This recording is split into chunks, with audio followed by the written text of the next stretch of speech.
வானவர்க்கு அரசனான வளம் தரும் குருவே உன்னை தேனான சொல்லெடுத்து செவி குளிரப் போற்றுகின்றேன்.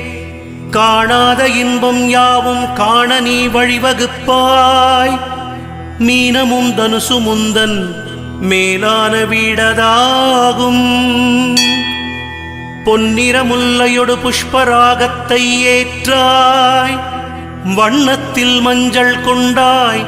மரத்தினில் அரசை ஏற்றாய். எண்ணத்தில் நிற்கும் தேவா எளிதினில் வெற்றிதாராய். மண்ணினில் 16 ஆண்டை மறவாமல் நீயும் ஏற்றாய். சுண்டல் நைவேத்தியத்தால் தொல்லைகள் தீர்ப்பவன் நீ. கொண்டதோர் யானை உந்தன் கொண்டாடும் வாகனம்தான்.